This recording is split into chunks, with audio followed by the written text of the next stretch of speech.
al módulo de designación de apoyos y salvaguardas. Soy Erika Lorena Domínguez Preiser, jueza familiar del Poder Judicial del Estado de México. En este módulo veremos una tramitación de un procedimiento muy especial. Así, es importante tener en cuenta antes de la tramitación propiamente de la designación especial de apoyos y salvaguardas, que esta modalidad tiene su origen y sustento en el derecho a la igualdad y a la no discriminación. Esto es, la visión del modelo social del tratamiento de la discapacidad. Estamos muy acostumbrados al modelo médico, a la interdicción. Sin embargo, con una visión de perspectiva de derechos humanos y de una visión de discapacidad, es por lo cual se transita al modelo social de tratamiento de la discapacidad. ¿Pero en dónde encontramos ello? Pues precisamente en la Convención de los Derechos de las Personas con Discapacidad y en la Constitución Política de los Estados Unidos Mexicanos. Así, tenemos que para poder juzgar con una perspectiva de discapacidad, tenemos que tomar en cuenta el autorreconocimiento, la accesibilidad, los ajustes al procedimiento, las ayudas técnicas, las barreras existentes, los ajustes razonables que deben de hacerse, el sistema de apoyos. Es importante establecer salvaguardas y medidas afirmativas. Estos ajustes al procedimiento son los que resaltan el desarrollo cotidiano de los juicios. Sin embargo, este tipo de procedimientos o este tipo de designación especial o extraordinaria de apoyos y salvaguardas no solo va a ser competencia de la materia familiar, también de la materia civil y de cualquier materia. Pues precisamente la perspectiva de discapacidad no está sujeta a que sea visualizada desde una sola manera. Así tenemos este criterio de la Suprema Corte de la Justicia de la Nación, que establece en su rubro estado de interdicción los artículos 23, 450, fracción segunda, 462, 466 y 467 y 635 del Código Civil, 902, 904, 905 del Código de Procedimientos Civiles, ambos para el Distrito Federal, aplicables para la Ciudad de México, que establecen aspectos sustantivos y procedimientos de regulación, contravienen el derecho a la igualdad y a la no discriminación, así como el derecho al reconocimiento de la plena capacidad jurídica de las personas mayores de edad con discapacidad, además de que afectan el ejercicio de otros derechos. Efectivamente, este criterio habla sobre los dispositivos de código de otra entidad federativa. Sin embargo, va encaminado precisamente a aquel procedimiento que contempla la declaratoria de interdicción de una persona mayor de edad con alguna discapacidad, lo cual es contrario al artículo 12 de la Convención sobre los derechos de las personas con discapacidad. Por tanto, al tener nosotros regulación en el Estado de México sobre procedimientos de declaración de interdicción, resulta aplicable este criterio. Así, de acuerdo a la doctrina jurisprudencial que ha emitido los juzgados federales, así como la Suprema Corte de Justicia de la Nación, se ha establecido que la tutela y la curatela de personas mayores de edad es inconstitucional, pues estas figuras anulaban completamente a la persona con discapacidad. Y ello también en contravención a la convención a la que hemos hecho referencia. Pues en dicha convención se reconoce la plena capacidad y personalidad jurídica de las personas con discapacidad, sea cual fuera la discapacidad que tenga. Ahora bien, si el Código Nacional actualmente, el Código Nacional de Procedimientos Civiles y Familiares, pues no se ha hecho la declaratoria de entrada en vigor por parte de ningún poder judicial, ¿qué pasa? ¿Seguimos tramitando los estados de interdicción? No.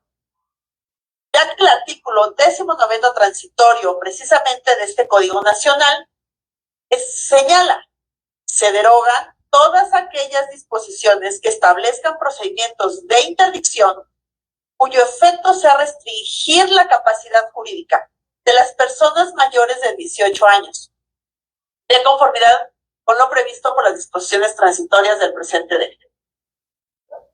Este artículo 19 transitorio ya es aplicable, pues entró en vigor al día siguiente de su publicación.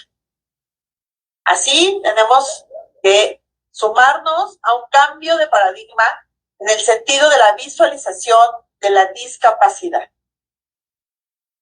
Pues la interdicción, ya nos los había dicho la Corte, era contraria precisamente a los derechos humanos de una persona con discapacidad.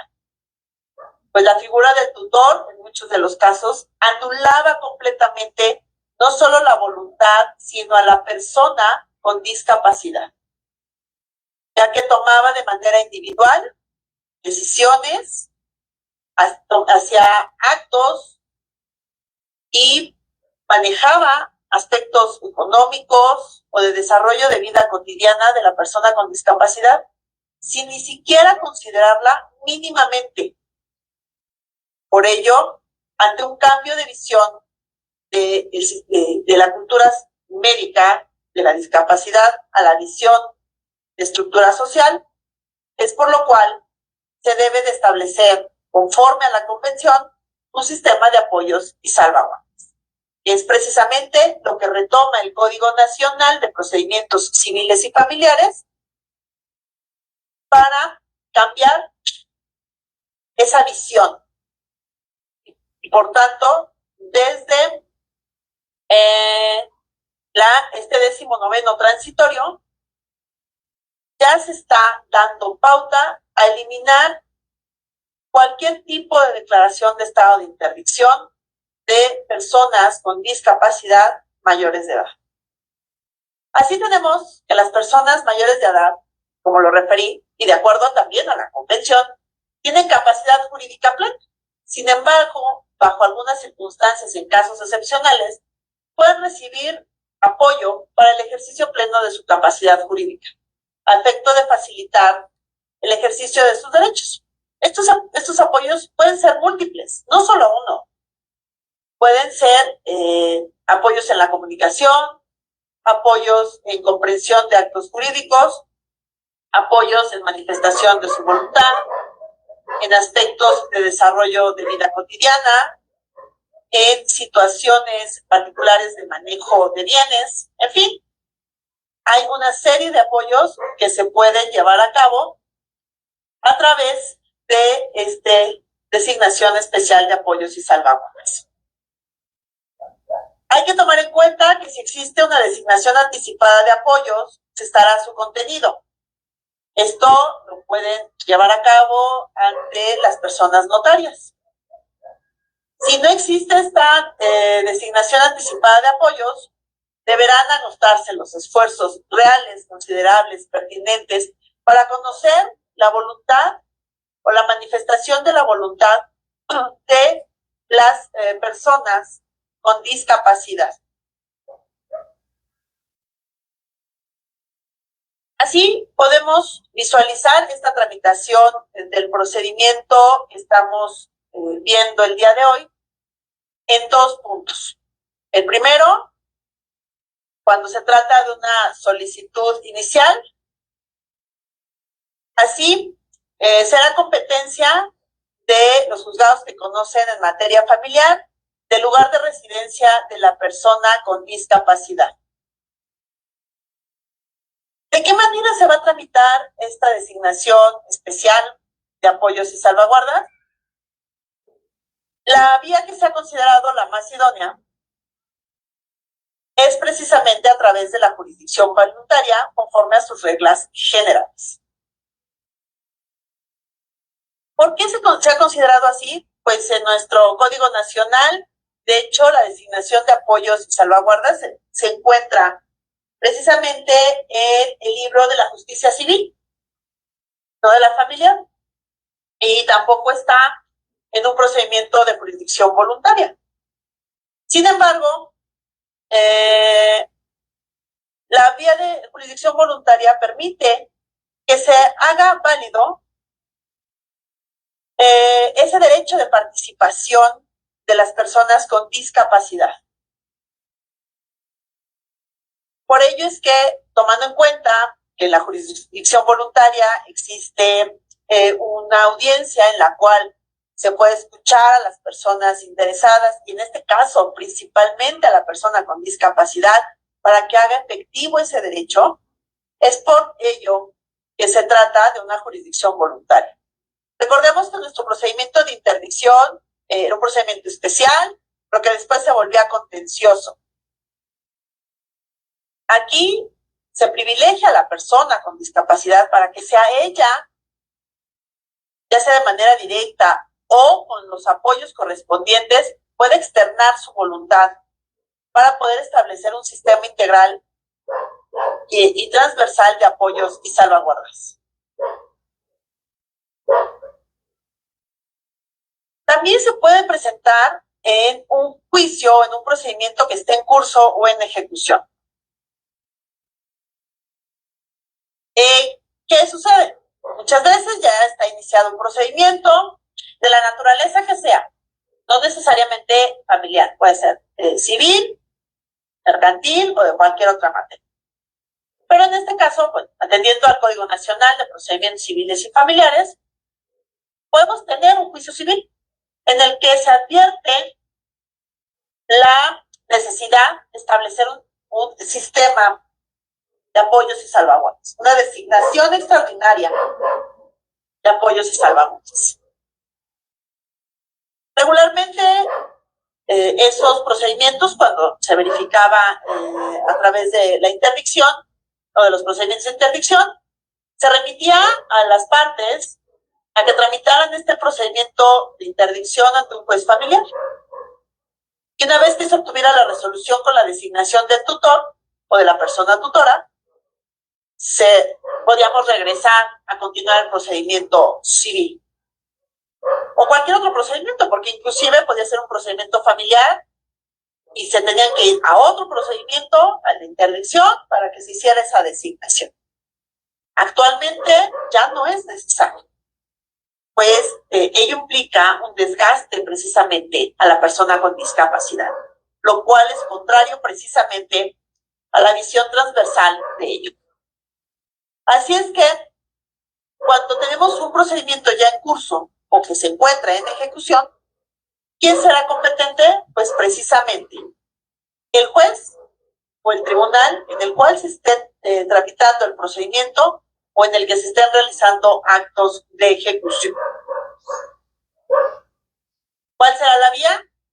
También atendiendo a este derecho de participación de la persona con discapacidad, podrá ser mediante una vía incidental que nos permite precisamente la celebración de una audiencia en la cual se pueda dar la intervención a la persona con discapacidad a efecto de que, ya sea de manera directa o a través de personas o redes de apoyo, pueda externar su voluntad. Por ello es que también se considera la vía incidental una vía idónea en la cual se puede ejercer este derecho, esta intervención de la persona con discapacidad. ¿Qué resulta de ello? Pues precisamente que en un procedimiento, por ejemplo, de naturaleza civil, donde se advierte la necesidad de designar o hacer una designación extraordinaria de apoyos, sea precisamente el juez civil quien lleve a cabo este procedimiento o esta designación extraordinaria de apoyos. Ya no deberá de remitirse a un juzgado familiar para que se inicie un procedimiento ex profeso, sino será en el mismo procedimiento que está en curso o en el cual se está llevando la ejecución, en el que se deberá de hacer esta designación extraordinaria de apoyos. Para ello, seguiremos estas etapas. En el auto admisorio, ya sea de un procedimiento nuevo o inicial, o de un procedimiento en el cual se hace una pausa en el mismo para llevar a cabo esta designación de apoyos extraordinarios, se podrá designar a la o las personas especialistas necesarias para que se pueda brindar esa vida inclusiva, para que se pueda tener esa comunicación lo más efectiva y cercana con la persona con discapacidad. Se fijará una fecha de audiencia en la cual se citará a las personas que pudieran ser designadas como apoyos extraordinarios y a la persona con discapacidad para poder darles una intervención o poder también verificar ese entorno en el cual se desarrolla la persona con discapacidad.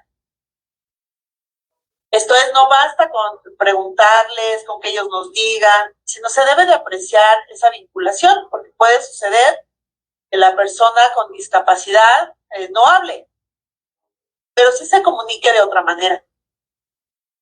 Verificar si existe algún rechazo o alguna cercanía entre las personas que pudieran ser designadas como apoyos extraordinarios con la persona con discapacidad que no habla o que no tiene alguna forma de comunicarse de manera verbal o escrita. Hay que atender a cada particularidad y sobre todo ser muy amplios en conocer lo que pudiera necesitar la persona con discapacidad o las personas que pudieran estar vinculadas y que esa vinculación sea aceptada por la persona con discapacidad. Así tenemos que en nuestra audiencia, lo primero es dar la intervención a la persona con discapacidad, ya sea de manera directa, muchas veces si hablan o se expresan a través de medios electrónicos, a través de un código especializado o un código generado, un lenguaje generado a lo largo de los años o a través de especialistas. Estamos acostumbrados que solamente puede ser un psiquiatra y tradicionalmente los estados de interdicción nos daban esa opinión técnica. Y la opinión técnica iba encaminada, en la mayoría de los casos, a decirnos que no podía hacer la persona con discapacidad. Lo cual seguía siendo restrictivo, limitante y discriminatorio.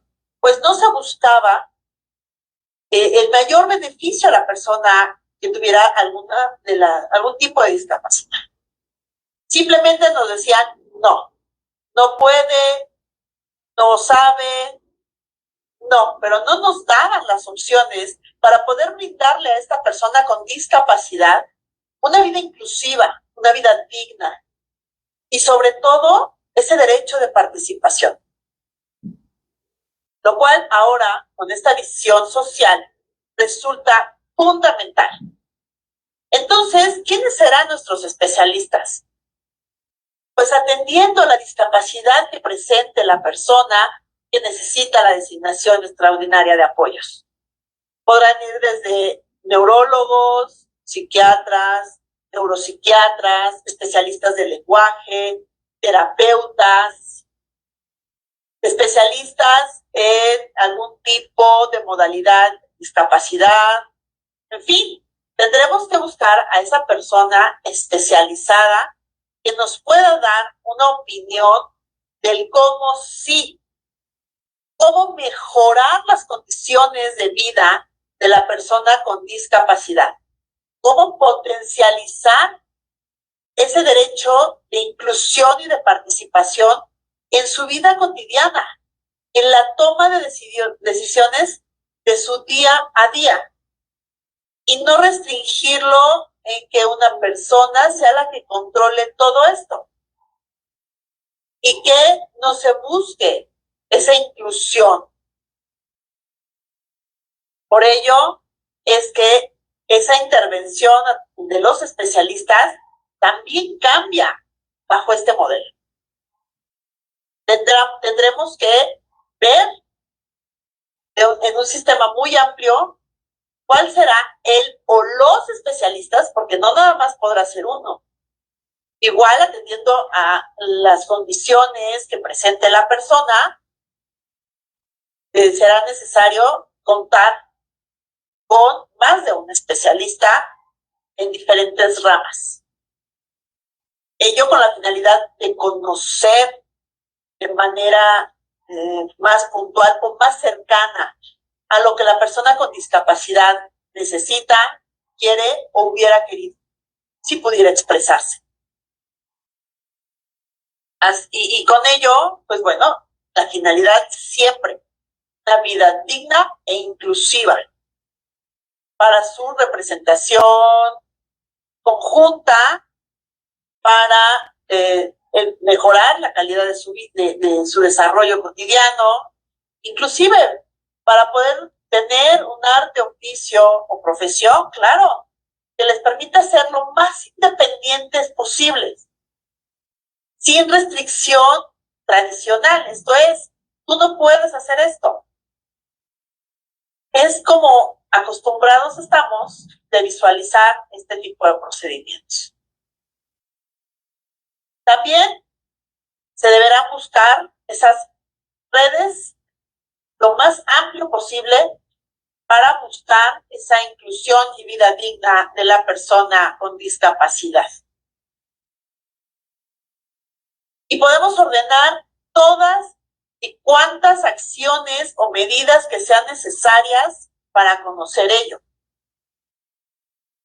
Como por ejemplo, aspectos en materia de trabajo social, aspectos de neurolingüística, entrevistas con personas cercanas a la persona con discapacidad, porque debemos también ver el momento y origen de esa discapacidad y así conocer de una manera mucho más cercana qué es lo que esta persona hubiera hecho o qué es lo que le gustaría que fuera.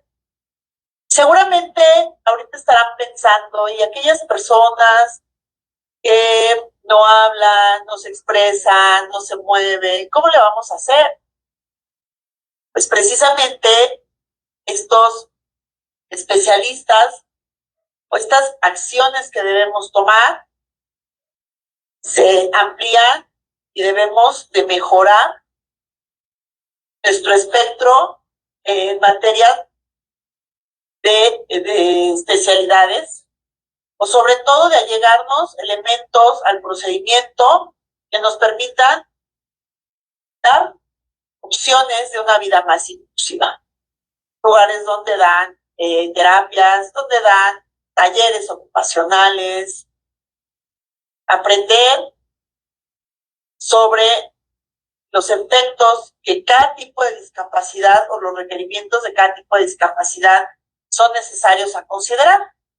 Y así también eliminar las barreras que muchas veces existen para las personas con discapacidad.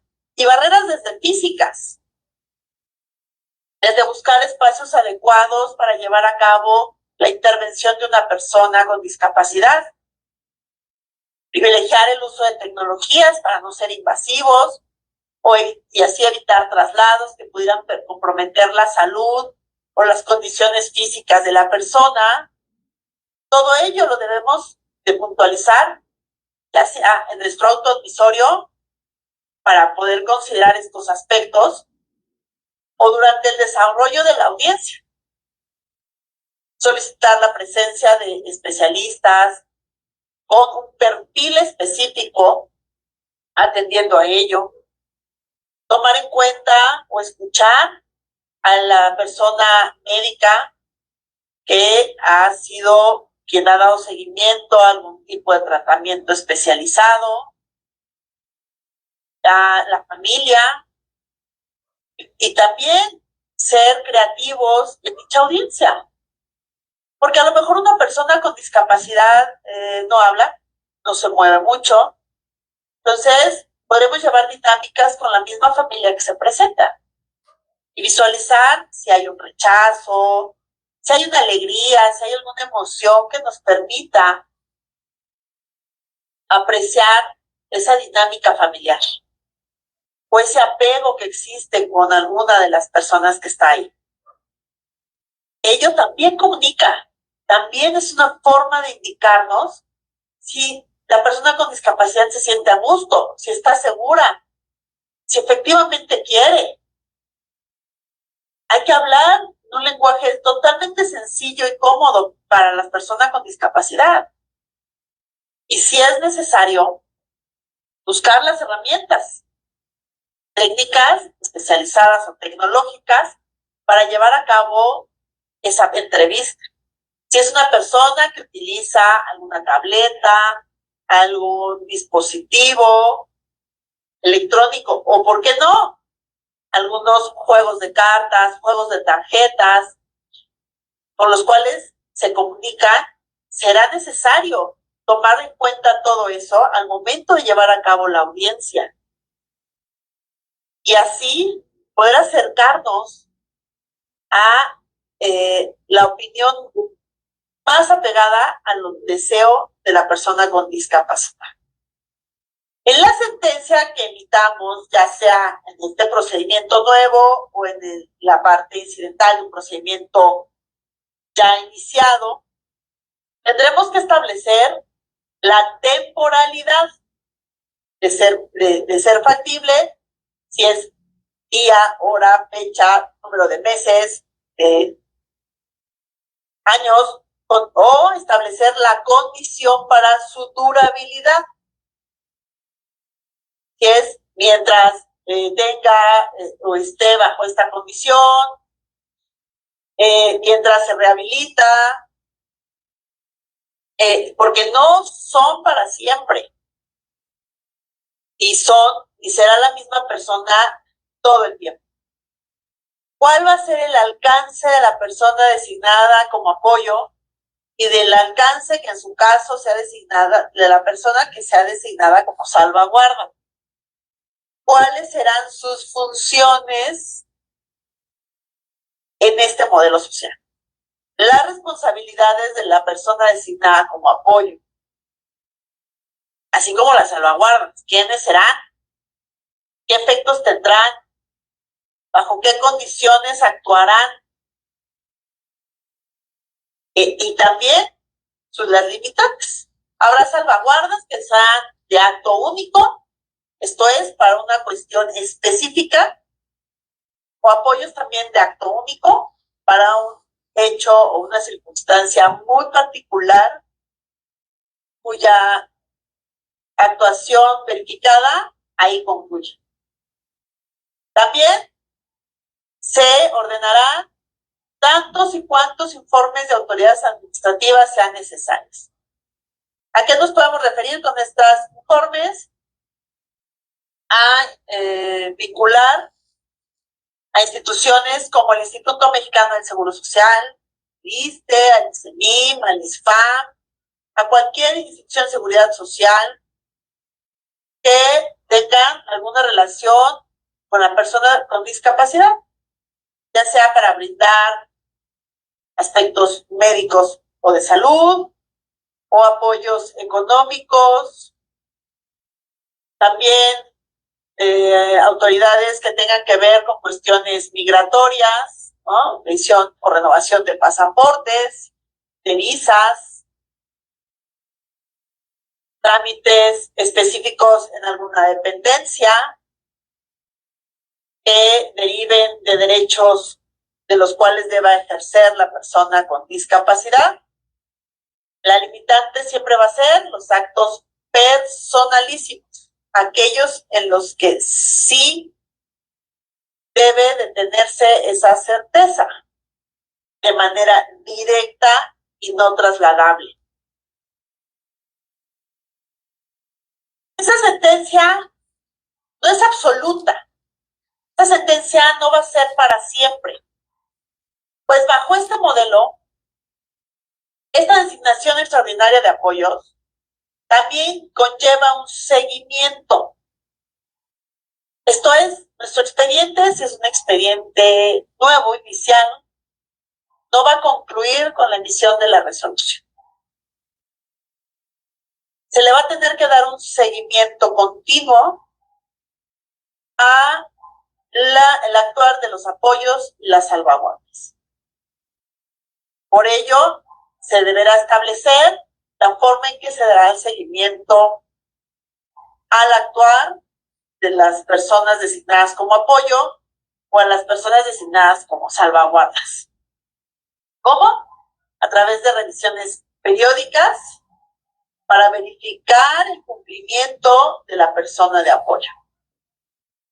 Este se puede hacer de manera directa, de manera incidental, a petición de cualquier persona o de una persona de salvaguardia, o inclusive de la misma persona con discapacidad. Pues hay que recordar que no estamos bajo una visión médica, que era la interdicción, en donde quien tenía que actuar era el tutor o la persona tutora. Aquí puede directamente la persona con discapacidad acudir con nosotros para que se revise, inclusive para que se modifique. Se verificará la situación que dio lugar a la designación de apoyos. Puede ser que la condición que generaba una discapacidad a una persona específica haya desaparecido. ¿Qué sucede? Que las personas de apoyo ya no son necesarias y por tanto dejan de actuar y dejan de tener esta calidad de personas de apoyo, inclusive también de personas de salvaguarda. Puede ser que la condición de la situación que dio origen a la designación de apoyos haya variado y por tanto sea necesario realizar ajustes a las personas de apoyo, nombrar otras o quitar algunas de ellas, atendiendo a la actual condición de la persona. También se podrán aplicar medidas correctivas para el caso de incumplimiento, entre las que puede ser la reprobación de la persona de apoyo. Esto es, si la persona de apoyo no ha cumplido con la encomienda de ser efectivamente una persona que lleve a cabo facilitar el desarrollo de vida de la persona con discapacidad, puede ser sustituida. ¿Y en dónde se va a dar ese seguimiento? Se va a dar precisamente en el mismo expediente o en el mismo incidente en el cual se hizo la designación de apoyos. No es uno nuevo, no tendrán que promover uno nuevo para revertir la designación de apoyos, para sustituir a las personas de apoyo o las salvaguardas. No. Esta estará vigente, este tipo de expedientes, procedimientos estarán vigentes siempre que exista esa condición de discapacidad. Por lo cual, nuestro expediente, si es un expediente iniciado o donde haya sido designado, ya sea un procedimiento de ejecución o en trámite, no aplican las condiciones de resguardo o de conclusión absoluta del procedimiento. Pues se pueden modificar las personas de apoyo, las personas de salvaguarda que hayan sido designadas. Por lo cual, esto nos cambia completamente la forma de trabajar que tradicionalmente tenemos. ¿Qué pasaba con las declaraciones de estados de interdicción? Concluían, ya no rendían cuentas, se pedían cuentas por parte del curador, pero ya no, si queríamos cambiar o sustituir a la persona tutora, teníamos que iniciar otro procedimiento para llevar a cabo. Bajo este modelo no es necesario. Bajo este modelo, la revisión, modificación, sustitución o conclusión del actuar de las personas de apoyo se da en el mismo trámite en el cual fueron designados. Y ello precisamente con esta visión de discapacidad, pero sobre todo evitar que se inicien diversos procedimientos que puedan implicar un desgaste también para la persona con discapacidad, tanto físico como económico, que tengan que estar pagando juicios y juicios y juicios para poder cambiar a una persona de apoyo, cambiarle sus funciones, sustituirle en sus funciones, inclusive para concluir su intervención como persona de apoyo o salvaguarda. En este caso, el seguimiento se sugiere que sea anual para ir verificando estas condiciones de la persona con discapacidad y así ir ajustando los requerimientos de apoyo y salvaguardas. Y para esa revisión, para esa modificación, siempre será necesaria la participación de la persona con discapacidad. Ya que de no hacerlo así, también estaríamos violentando su derecho de participación. También estaríamos limitando o anulándolo como persona. Y ello, como lo hemos comentado, es contrario precisamente al espíritu de la Convención sobre los Derechos de las Personas con Discapacidad y esta visión transversal de la discapacidad bajo el modelo social de apoyos y salvaguardas. De no considerarlo así, de hacer una modificación de manera directa, y obligarlos a aceptar lo que nosotros digamos, pues estaríamos también siendo contrarios a la convención. Es por ello que la intervención debe ser permanente y constante y no limitarnos a un simple informe que nos dé las personas de apoyo o las personas salvaguardas. Entonces,